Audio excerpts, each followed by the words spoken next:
శ్రీమాత్రే నమః. జై లలితాంబిగాయి నమో నమః. అందరికీ శుభోదయం అండి.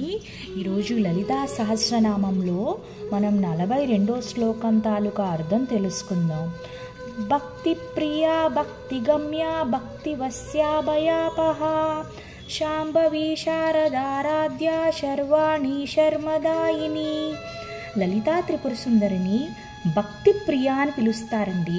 ఎందుకంటే ఏ భక్తులు ఏ సాధకులు అయితే నిజమైన భక్తి శ్రద్ధలతో ఎలాంటి స్వార్థము లేకుండా అమ్మవారిని కొలుస్తారో ఆ లలితా త్రిపుర సుందరి ఎప్పుడూ కూడా వాళ్ళ వెన్నంటే ఉంటారంట.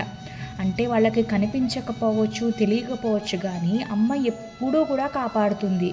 ఉదాహరణకి ఒక చాలా కష్టమైన పని ఉంది, ఎన్నో విధాలుగా ప్రయత్నించినా అయ్యో బాబు ఇది అవ్వట్లేదు అని అనుకుంటాం కదా.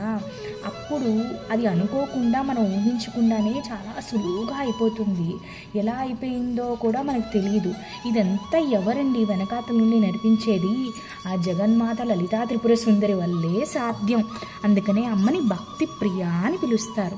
భక్తి గమ్య మహా త్రిపుర సుందరిని చేరుకునే విధానము ఒక్కటేనండి, భక్తి మార్గము. అమ్మకి దగ్గర అవ్వాలని ప్రతి సాధకుడికి ఉంటుంది, ప్రతి భక్తురాలకి ఉంటుంది.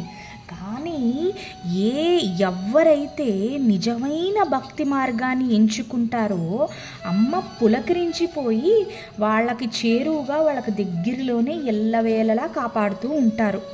భక్తి వస్య అంటే అమ్మవారిని ఆధీనంలోకి తెచ్చుకోవడం. అంటే ఇక్కడ ఆధీనంలో తెచ్చేసుకుని మన మాట వినడం కోసం కాదండి, అమ్మవారిని వశీకరణ చేసుకోవడం. అంటే మన వైపుకి తిప్పుకోవడం అండి, మనతోనే ఉండేటట్టు చేసుకోవడం. ఆ బంగారు తల్లి నుంచి మనకి ఏంటండి, ఆవిడ దయ, ఆవిడ కరుణ మన చిన్న మానవ జీవితాన్ని కాపాడితే చాలండి.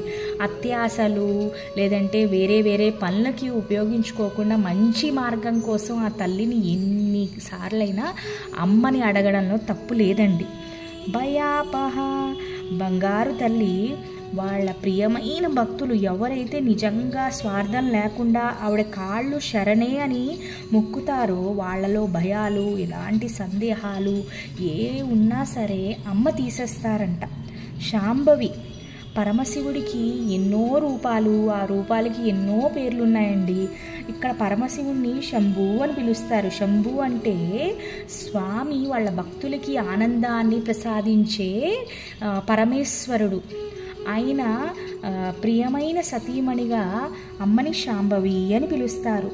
శారదారాధ్య శారదాదేవి అంటే సరస్వతీదేవి అండి. ఇక్కడ శారదాదేవి కూడా లలితా త్రిపుర సుందరిని ఆరాధిస్తారు. లలితా త్రిపుర సుందరి జ్ఞానాన్ని కూడా వాళ్ళు సరస్వతీదేవి పంచుకుంటారంట. శర్వాణి పరమశివుడికి మరో పేరు సర్వేశ్వరుడు అని పిలుస్తాం కదండి. ఆయన సతీమణిగా అమ్మని శర్వాణి అని పిలుస్తాం. శ్రమదాయిని ఇక్కడ శ్రమ అంటే ప్రశాంతత. ఆవిడ భక్తులందరికీ కూడా ఆవిడకి ఒక జీవితంలో ఒకటే గోల్ అండి. ఆవిడకి అందరికీ కూడా ప్రశాంతమైన జీవితాన్ని ప్రసాదించే శర్మదాయిని. దీంతో 42వ శ్లోకం తాలూకా అర్థం అయిందండి. ఈ శ్లోకంలో చూసుకుంటే గనక మనం భక్తి గురించి 4-5 నామాలలో మాట్లాడుకున్నాం. భక్తి, నిజమైన భక్తి ఎంత ఇంపార్టెంటో అన్నది ఈ శ్లోకం ద్వారా తెలిసిందండి. మనం కూడా అమ్మవారిని నిస్వార్థంగా ఇన్ని గంటల పూజ చేసామా, ఇన్ని ప్రసాదాలు అని కాకుండా అమ్మని ఒక్క మంత్రం అమ్మ అని పిలుద్దామండి మనస్ఫూర్తిగా. అంతేనండి. దీంతో 42వ శ్లోకం తాలూకా అర్థమైంది. శ్రీమాత్రే నమః. Thank you so much.